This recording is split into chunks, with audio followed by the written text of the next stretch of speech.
el discurso de la vice fue el viernes y creo que no quedó viejo, digamos, para que nosotros podamos seguir interpretando y pensando en lo que dejó. No, porque generó réplicas. Sí, muchas. Entonces le da actualidad. Sí, creo que el planteo de Cristina tiene varias aristas, digamos. Por ahí habrá que ver, digamos, a quién le interesa más cada cual, pero hay una a mí que es la que más me interesa, que por ahí es la que menos se habló, que es la política, que es que hay dos cosas, digamos.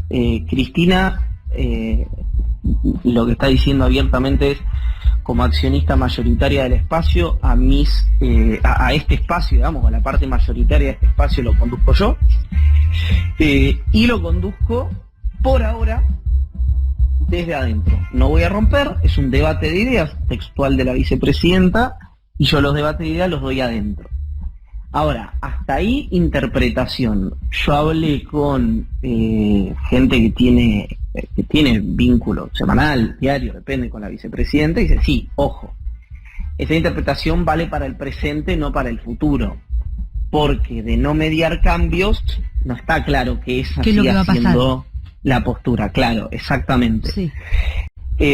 Los cambios igual, ahí es donde a mí me empieza a crujir más la alocución de Cristina del viernes. Porque los cambios yo no termino de tener claro qué se podría hacer distinto sin que genere situaciones incluso más distorsivas de las que ya está sufriendo la economía argentina. Bueno, es algo que vos venís diciendo hace tiempo, ¿no? Acá, como la desconfianza en que se podría hacer algo mejor.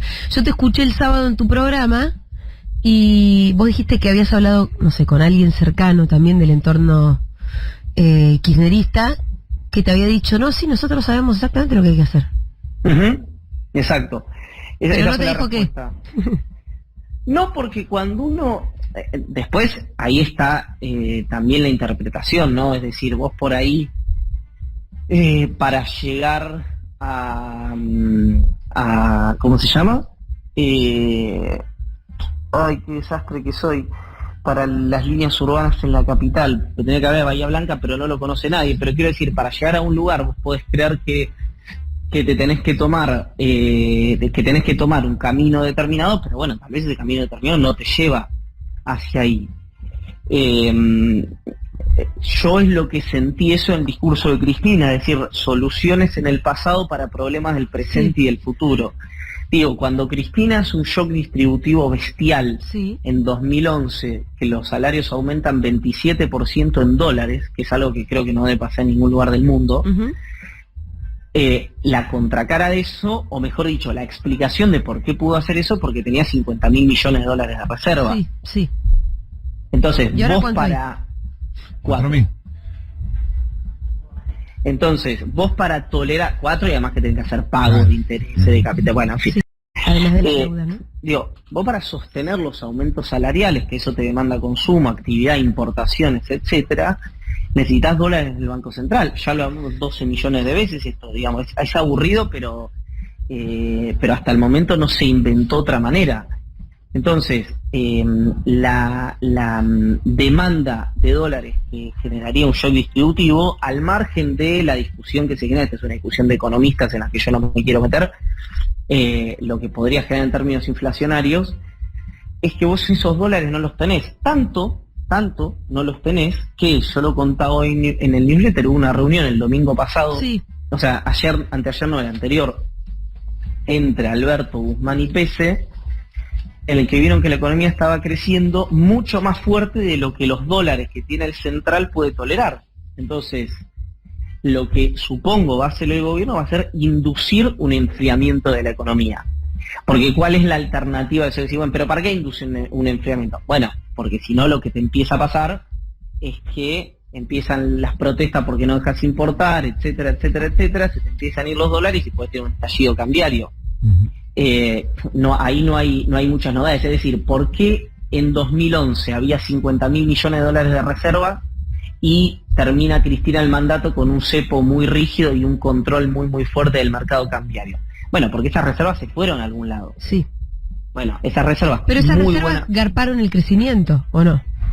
Esas reservas garparon parte de, te diría yo, el shock distributivo en términos salariales, porque el crecimiento en los últimos 4 años de Cristina, cuando vos mirás los 4 años, no año por año, cuando mirás el promedio de los 4 años y los neteás por crecimiento poblacional, no hubo, fue 0, estuvo estancado. Después hubo caída en los 4 años de Macri, y empieza a haber, ahora veremos cómo termina el mandato de Alberto, porque hubo una caída muy fuerte producto de la pandemia. Los ortodoxos le dicen el rebote del gato muerto a lo que hubo el año pasado. Los heterodoxos le dicen que no fue un rebote, que la economía crece por decisiones que toman los funcionarios públicos.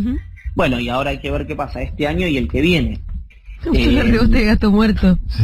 Sí, creo una frase de una... Es como que si rebota el gato muerto, rebota. Porque rebota cualquier cosa.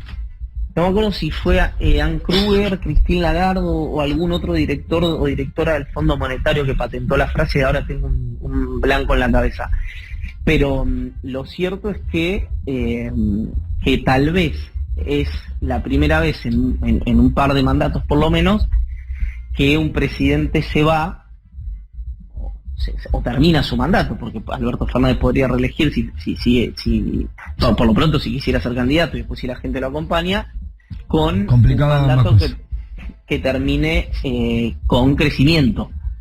Entonces de ahí algo interesante, porque el otro día veía un hilo de Roberto Arias, en el subsecretario, creo que es de Política Tributaria, el secretario de Política Tributaria en Twitter, que mostraba crecimiento del empleo, crecimiento de la actividad, etcétera, etcétera, etcétera, y mejora del índice de Gini, es decir, menos desigual, un país menos desigual, lo cual a mí me sorprendió honestamente, porque si uno ve el impacto que ha tenido la pandemia, fue mucho más en los sectores informales que en los formales, lo cual eso aumentaría la desigualdad, y el aumento de las canastas, cuando miras qué es lo que más aumenta, y la canasta a alguien que está en la base de la pirámide le aumentó más proporcionalmente que a alguien que está arriba de la pirámide, es decir, aumenta, por decir algo arbitrariamente, aumentaron más los fideos que los televisores. En proporcionalmente, claro. Entonces, eso también a mí no me hacía sentido, digamos, yo siempre pensé, no tengo por qué desconfiar de Arias naturalmente, del hilo, simplemente digo que me sorprendió ese índice porque yo creí que la desigualdad había aumentado, más que hay un reconocimiento incluso en los funcionarios del equipo económico de Alberto con que es verdad lo que dice Cristina, que es que empeoró la distribución del ingreso, la distribución funcional, digamos, y que el aumento de el crecimiento económico del año pasado no se distribuyó equitativamente y los sectores concentrados de la economía se llevaron un pedazo de la torta más grande, que es lo que ella había advertido, si yo mal no recuerdo, en el estadio Diego Armando Maradona, el ex Estadio Único de La Plata. Sí, que de hecho volvió a repetir en el discurso del viernes, yo lo había dicho, alinear salarios con inflación, porque cuando haya un crecimiento que se la van a quedar los vivos de siempre. ¿Y qué hacemos? No, a mí me parece que hay un planteo ahí en lo que dice Iván, que tiene que ver con que vos tenés una elección en el medio, que esa me parece que los tiempos económicos no coinciden con los tiempos políticos en este momento, que vos necesitas mucho más tiempo para resolver la economía, para enderezar el camino, que lo que te da el tiempo político, que tenés una elección en 8 meses. Bueno, ahí vos también hablás de algunos como proyectos como de mejorarle los ingresos con sumas fijas a los sectores que más lo necesitan, y también como de, no sé cómo en qué términos lo planteabas vos, pero como poner la lupa dentro de cada uno de los sectores también, ¿no? Bueno, porque lo que tiene el aumento de suma fija, que es algo que le propuso en su momento Manuel Agis al presidente, es que si vos aumentás por porcentaje y le aumentás a alguien, no sé, 30% a alguien que gana 300, le estás aumentando obviamente más que un 30% a alguien que gana 60. Claro. Ahora, si vos le das un bono de 20 lucas a alguien que gana 60, le estás dando un 30%. Sí, un poquito más, un 33%, que alguien que gana 300, que por ahí, primero, si son sumas fijas, probablemente alguien que gana 300 no estaría alcanzado por eso, pero llegado el caso le estarías aumentando muchísimo menos a alguien de 300 sobre 20 que a alguien de 60 sobre 20. Claro. Entonces eso te hace como te acerca, digamos, achata los la pirámide de alguna manera. De alguna manera sí, no sé si, lo iba a decir así, no sé si es estrictamente, pero sí, el espíritu sería efectivamente... El espíritu es que los que menos tienen se recompongan más mejor que los que no lo necesitan tanto. ¿Y por qué crees, Iván, que los sindicatos se opusieron? Bueno, porque la suma fija no te entra en el convenio colectivo. Claro, exactamente, en paritaria.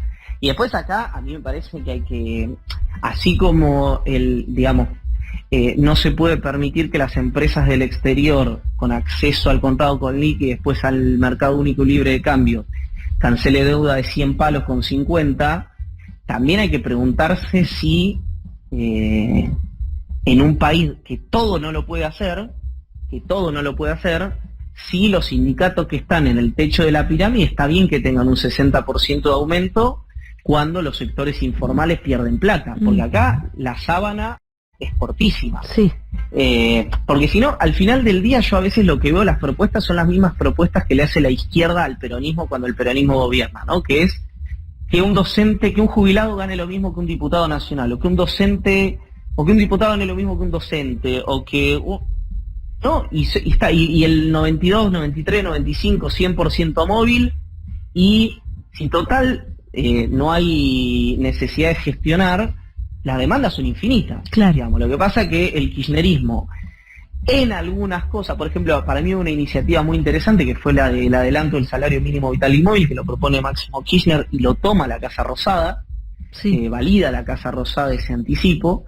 Esas son cuestiones que son posibles y morigeran el malestar de la gente, pero después hay otras que son impracticables y que son propuestas más de la izquierda que del peronismo, porque el peronismo lo ¿como que el salario tiene universal, son... decís? No sé si especialmente ese, porque... ¿Pero a qué te referirías?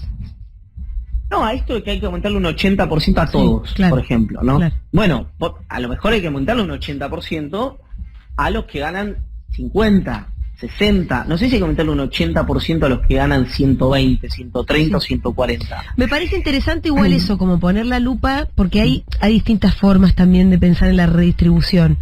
Entre cuánto va a salarios y cuánto va a beneficio de las empresas es una, y después mirar hacia adentro de los asalariados también es otra que es posible. Sí, que es, obviamente nadie se va a meter ahí, menos en una interna de esta naturaleza, porque nadie quiere decir, los sindicatos que mejor están, digamos, es difícil. Lo que la izquierda llama la aristocracia obrera, no nos vamos a meter ahí, porque la respuesta inmediata en este caso del kirchnerismo, incluso de la CGT, sería, tocá a los que se la fugaron, digamos, ¿no? Que es como una respuesta muy inmediata, que es impersonal, que no compromete y que es difícil de que se materialice. La cosa acá es el ideal y el posible. Y después lo que tenés, que yo ahí lo planteaba hoy también, que por eso digo, así como tenés que controlar a las empresas que no pueden, con los dólares que nos faltan a todos, cancelar las deudas que tienen porque traen la guita de cuentas que tienen en el exterior. Yo no sé, digamos, Aerolíneas tiene que seguir volando a Cuba, a que los argentinos con bienes financiados por el Estado Nacional vayan a veranear y a gastar los dólares que le da el Estado argentino en un país que además no tiene tanto turismo para acá, ¿no? Por razones obvias. Sí. ¿Qué sé yo? ¿Viste? ¿Cuántos argentinos y argentinas porque son viajes que solo le dan pérdida a Aerolíneas, decís vos? Porque es un tubo por el que se van dólares. Sí. Después, yo ya esta discusión la he tenido, me dicen que es poca plata, también como con el equipo del Ministerio de Desarrollo Productivo, yo vi varios casos de ciruelas españolas, ¿no? Sí. En la capital. Y me dicen, ¿sabes cuánta plata es eso? El 0,10. Perfecto. Lo que pasa es que muchos 0,1% te hacen un 2, 3, 4, 5%. Sí. Y la verdad que la escasez de dólares es total. Bueno, acordate, la época de Paula Español, no esta, la albertista, sino la anterior, importar era realmente muy difícil. Por ahí, y más que Paula Español, pero me lo acuerdo porque cuento una anécdota, una infidencia, como dice Cristina. Yo tenía un amigo de amigos que tenían una casa de fotos, como que revelaban fotos, que parece una cosa muy vintage, pero cada tanto la gente todavía lo hace. Sí, que son insumos. Y que el papel para revelar fotos es importado, y no lo dejaban traerlo al chavo. Entonces me llama a mí y dice, che, vos que tenés contactos con el gobierno, ¿podés pedir que nos dejen importar el papel? Porque no nos lo dejan importar. Y yo obviamente ese favor no lo trasladé, pero sí le pregunté a Paula Español, le digo, che, pero si el papel no se fabrica, ¿por qué no lo dejas importar? Y me contesta, y que lo fabriquen. Y le digo, pero es que es todo el chiste como de los famosos de Jai, ¿te acordás de esa época? Era muy difícil importar cualquier cosa. No, hoy también es difícil. Lo que ocurre es que, por ejemplo, otra cosa que contaba ahí, que es, necesitaba una pieza metalúrgica para Atucha, ¿no? Sí. Y entonces parece que hubo muchos problemas porque la pieza salía $150.000. Entonces digo, si no hay plata, no hay dólares para una pieza, para una central nuclear, a mí me parece que no debería haber plata para que los argentinos que tienen ganas de conocer Cuba, por lo menos que no los financie Aerolíneas Argentinas, digamos, ¿no? Que vayan a American Airlines, no sé, en otras compañías que no tengan problemas de divisa. Pero acá pasa siempre esto, ¿no? Que es el que gasta los dólares es el otro, el deficitario es el otro, etcétera, etcétera, etcétera. Por eso digo, los subsidios son un problema, y sí, claro que son un problema. Insisto, ahora que las empresas que tienen guita en el exterior puedan cancelar deudas, ahora ya no lo pueden hacer. No, te iba a preguntar eso. No. Pero ahí esto... que se les escapó la tortuga al gobierno durante un rato. Bueno, esta es una de las críticas que para mí es una de las pocas críticas certeras que hace Cristina el viernes, o mejor dicho, una de las inapelables que hace Cristina el viernes. El Banco Central y el Ministerio de Economía dicen que eso no es así, que hay un tema jurídico por el cual vos no podías evitar eso, pero la realidad es que después se evitó. Cuando la escasez de dólares empezó a premiar, eso se corrigió, entonces efectivamente algo se podía hacer respecto a eso. Lo que digo es, son muchos los lugares, y muy incómodos, probablemente muchos de ellos, por donde se podrían empezar a hacer estas correcciones. Lo que pasa, y acá sí es donde a mí me hace sentido la crítica de Guzmán, es que el ruido político no ayuda a ese tipo de microcorrecciones. Alguien me dirá, cuando no había ruido político tampoco se hicieron esas microcorrecciones, y la cantidad de dólares que se perdieron fue brutal. Correcto, las dos a la final. El problema que creo que está teniendo el ministro hoy es que teniendo la posibilidad de discutir cuestiones vinculadas a la economía, y en las que yo creo que le asiste la razón, creo que se puso a hacer política. Eligió una respuesta no solo técnica, sino también política, que no la tiene que hacer él, digamos, la tiene que hacer el presidente o algún otro integrante de la coalición. Te referís a la nota que le dio al Gato Silvestre, ¿no? En realidad, en este caso, a la nota que le dio a María O'Donnell, pero dijo lo mismo, me parece. El que no está alineado políticamente, que no... Eso fue en el programa de Gustavo Silvestre, y creo que hoy se resignifica, porque en aquel momento el ministro, bueno, no se sabía de quién hablaba, era brumoso porque había habido una crítica a Roberto Feletti, pero también lo bancó a Roberto Feletti en ese reportaje. Bueno, hoy cobra otro valor, porque evidentemente Cristina después del viernes está diciendo, yo no estoy de acuerdo con este programa económico. Y por más que las soluciones que plantea la vice a mí no me hagan sentido, esta es mi verdad relativa, que por suerte importa poco, no deja de ser la persona que ideó y generó la arquitectura para el Frente de Todos y para ganarle al gobierno. Pero ¿cuáles son las soluciones que plantea la vice? Bueno, Cristina habla de un shock distributivo, es decir, esto, de aumento de salarios. Tácitamente lo que está diciendo son más controles y más regulaciones, que era el plan... En el comercio exterior-interior. Claro, que le planteó en teoría Lechter a Culfas, y que Culfas rechazó, y que Culfas niega que lo rechazó, y Lechter revalida que sí ocurrió, digamos, esa Sí, no, lo duro es la frase de Cristina de nosotros no vamos a hacer como hicieron ustedes, no, acá vamos a hacer las cosas distintas. Que claro, Cristina acompaña diciendo, parece que algunos, cuando dijeron que volvimos mejores, creen que tienen que hacer todo distinto a lo que hicimos nosotros. Claro, sí. Esa fue la crítica directa de Cristina a Culfas. Que, insisto, Culfas desmintió que esa conversación haya existido como tal, dice sí que hubo una incomodidad, porque Lester venía embalado con ser secretario de Comercio y Culfas le dijo, va a ser Paula Español, podés incorporarte al equipo de Paula Español, y que él dijo no. Lo declinó, digamos. O sea, la versión de Culfas, la versión de Cristina de Lester es la que dijo Cristina. Lo cierto es que con esa administración, insisto, y no lo digo esto como algo necesariamente malo, pero sí como que las decisiones de política económica tienen, digamos, costos y beneficios, es cuando a vos te aumentan 27% el salario en dólares, insisto, quiero ser enfático con esto, en dólares, es decir, suponete que fueron 20%, vos cobrás $1.000 hoy, ¿no? Cobrás $1.200, es decir, que pasás de cobrar al dólar que se consigue 200 a se me fue el número, a 2.40. Sí. ¿No? Una cosa así, sería más o menos, si lo estoy diciendo bien. Es decir, esos aumentos, que son aumentos gruesos, digamos, si se quiere, salen de algún lado, financian con algo. Entonces, ese crecimiento de 27% en dólares, la contracara fueron el deterioro de las reservas del Banco Central. Lo que hizo, y a lo que voy con eso es que hoy, si Alberto quisiera hacer ese shock distributivo, no podría, pues no tiene esos dólares en el central. De hecho, te digo más, yo creo que por eso creo que el discurso de Cristina tiene un enorme contenido, hay que verlo más políticamente que económicamente, porque la primera que sabe que eso funciona así es Cristina, porque cuando la brecha superó el 30%, cuando Kicillof era ministro de Economía, devaluó. Y lo mandó a arreglar con el Club de París, con el CIADI, con Repsol, etcétera.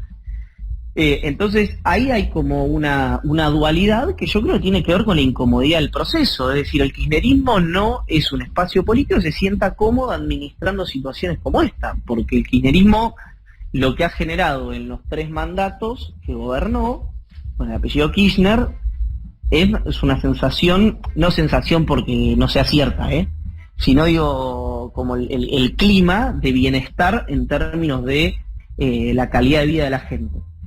Y hoy eso no se lo puede dar al nivel que Cristina quiere, y esa es la encerrona, porque no es que hay 70.000 millones de dólares en el Banco Central y Alberto dice, no, esto hay que guardarlo para administrar el déficit, qué sé yo.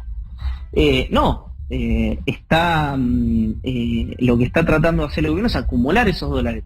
Uno podría decir, bueno, tampoco está teniendo éxito en esto, ¿qué es lo que dice Cristina? Bueno, perfecto, esa es otra discusión, a mi juicio mucho más válida, de si hay salarios bajos y tu política se basa en exportaciones, ¿por qué no acumular reservas en el central? Sí.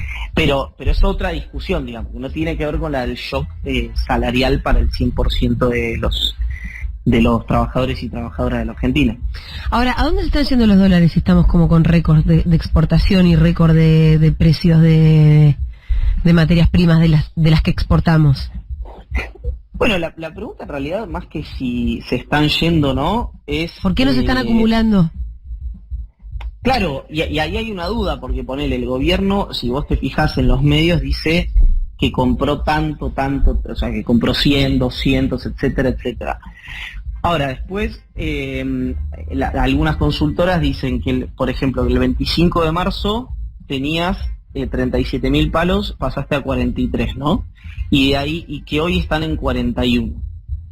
Y que de principio de mayo el Central compró 630 millones de dólares. Pero dice, el 2 de mayo las reservas eran 42.000 millones de dólares. A la fecha bajaron hasta 41.630 y la diferencia es de 375. Si no se hubieran realizado las compras de los últimos días, la diferencia sería de 1.000 palos menos. Entonces, acá evidentemente se están pagando cosas, sí, o importaciones, o adelanto de importaciones, o vencimientos, etcétera, etcétera, etcétera. Porque a esto voy con el crecimiento de la economía. Los dólares no solo entran. Si vos necesitas una empresa que quiere importar máquinas, eso te lo tiene que habilitar el Banco Central. Uh-huh. Entonces, eso habría que preguntárselo a Miguel Pese, digamos, ¿no? Es decir, en qué se están yendo esos dólares, seguramente dirá en eso, como el crecimiento de la economía está tan bien. Claro. Después, bueno, entran ahí qué importaciones están bien, cuáles están mal, en cuáles hay subfacturación, en cuáles... Bueno, no sé, ahí es un terreno en el que yo navego con dificultad porque no tengo la información del Estado, digamos, ¿no? Que eso lo tiene aduana, lo tiene sobre todo Banco Central, lo tiene la Secretaría que habilita las de JAI, sí, en general, la CINI en este caso, que es de Ariel Yale. Que es una herramienta similar. Sí, no es de Ariel Yale en realidad. Ariel Yale es uno de los que pide o no pide. Quien habilita es un equipo técnico que depende ahí del Ministerio de Desarrollo Productivo. Pero de gente que es muy gracioso, porque la gente tal vez que tiene más, obviamente no tiene poder político, pero tiene poder de firma, es gente casi desconocida, ¿no? Son actores técnicos de Matías Culfas y en su momento había gente de Paula Español también en ese esquema. Ivancito, tenemos que ir cerrando, pero volviendo sí, un poco a la reunión que vos habías dicho que existió entre Máximo Catopodis, Larroque y Zabaleta con Insaurralde de anfitrión, para aflojar tensiones donde... creo que al final como que no se habló de la cuestión económica, o por lo menos no llegaron a las soluciones. ¿Aflojó tensiones o no? Mira, es un comienzo. Ninguno de los actores se anima a decir que eso resuelve algo por sí mismo, ni siquiera que da la pauta de que se vaya a repetir, honestamente. El planteo más bien es, nos tenemos que juntar porque acá hay que encontrar aunque sea mínimo, punto de acuerdo en algunas cosas. Fue simplemente eso que te estoy diciendo, ni más ni menos. A mi juicio, también ahí hay una cosa, que Máximo Kirchner, como presidente del Partido Justicialista, si hay un encuentro con el jefe político de San Martín y el jefe político de Hurlingham, tampoco lo puede declinar. Hasta casi pensaría que es un gesto de cortesía política o de respeto político, más que institucional o intracoalición. Es decir, a mí me decía gente que fue con Máximo a los toldos, que él tenía previsto ser mucho más crítico que Cristina con Guzmán, mucho más crítico, y que la situación del acto en sí lo llevó por otro carril, digamos, pues fue un discurso bastante amable, porque el acto era como que había mucha gente suelta que había ido, como el planteo que escucharon ahí en privado era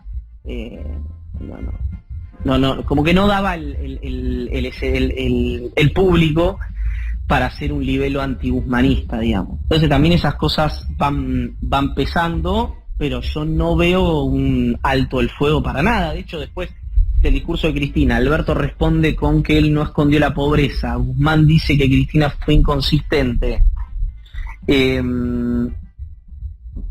Y Axel tuitea que el discurso de Cristina expuso nuevamente a los monetaristas frustrados. Upa, no lo había visto eso. Claro, fue un tuit del gobernador de la provincia de Buenos Aires, que si bien posiblemente se ha dirigido a Milei, que fue la que dijo que Cristina no entendía nada de economía, es difícil no pensar que tiene también una esquirla para Guzmán, que es lo que pasa también cuando la interna está tan caldeada. Cualquier cosa que dicen los principales actores de la coalición se lee de la peor manera posible. Exacto. Y con múltiples interpretaciones, aunque no hayan sido escritas con esas intenciones. Iván, te mandamos un abrazo enorme, gracias, cuídate. A tu orden.